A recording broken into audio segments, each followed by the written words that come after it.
RPSC first grade 2018 के home science के question paper के यहाँ से साइकोलॉजी व आईसीटी के क्वेश्चन देख रहे हैं। पहला क्वेश्चन कहता है अधिगम को प्रभावी बनाने के लिए लक्ष्य को पाठ्यक्रम के उद्देश्य के संदर्भ में अर्थपूर्ण होना चाहिए। अधिगम की मुख्य विशेषता यह है कि व्यवहार में परिवर्तन लाता है।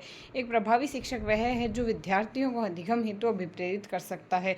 प्रशिक्षण का नकारात्मक हस्तांतरण अन्य किस नाम से जाना जाता है? स्वभाव हस्तांतरण के नाम से जाना जाता है। ब्लूम के अनुदेशात्मक उद्देश्यों के वर्गीकरण में निम्न में से कौन सा पक्ष सम्मिलित नहीं है? सामाजिक पक्ष सम्मिलित नहीं है। अधिगम हेतु मूल्यांकन निम्न में से विद्यार्थियों की आदत को छोड़कर अन्य को ध्यान में रखता है।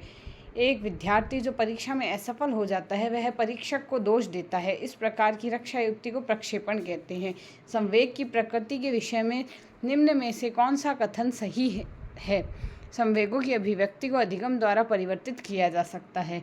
WHO विश्व स्वास्थ्य संगठन के अनुसार किशोरावस्था 10 से 19 वर्ष की अवस्था है। निम्न में से कौन सी किशोरावस्था की विकासात्मक समस्या नहीं है? विकासात्मक प्रगति की कठिनाई नहीं है, जबकि माता पिता के साथ समायोजन है।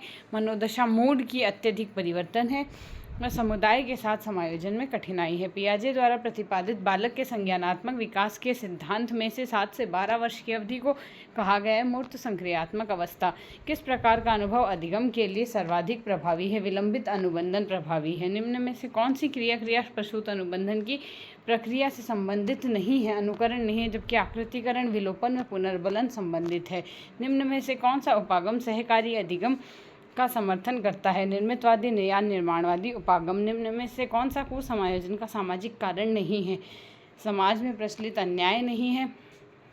कौन सा कारण नहीं? निर्योग्यता, यह नहीं है, जबकि समाज में प्रचलित अन्याय है। विद्यालय का दोषपूर्ण सामाजिक वातावरण है। सांप्रदायिक तनाव है। यदि एक नवनियुक्त शिक्षक के रूप में कक्षा द्वारा अपने साथ दुर्व्यवहार किया जाता है तब आप विद्यार्थियों को किस प्रकार का व्यवहार करेंगे? अपने गुणों का संवर्धन करके।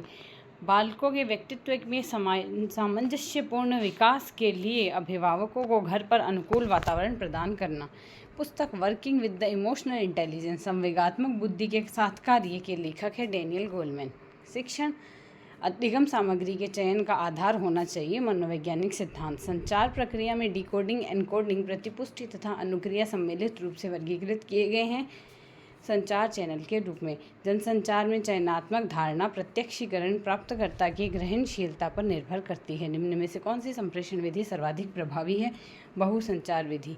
शिक्षण प्रतिमान है शिक्षण के अनुदेशनात्मक प्रारूप से। निम्न में से कौन सा अभिक्रमित अधिगम का मूलभूत सिद्धांत नहीं है? निष्क्रिय अनुक्रिया नहीं है, जबकि तत्काल पुनर्बलन, स्वयगति व स्व या विद्यार्थी द्वारा परीक्षण है। निम्न में से कौन सी प्रणाली शैक्षणिक तकनीक सेकंड के नाम से जानी जाती है? कोमल उपागम जानी जाती है। कक्षा में प्रभावी संप्रेषण के लिए निम्न में से कौन योगदान देता है? अंतरक्रियात्मक वातावरण देता है। एक कंप्यूटर प्रोग्राम जो एक समय में प्रोग्राम निर्देशों को मशीनी भाषा में अनुवाद करता है कहलाता है कंपाइलर कहलाएगा।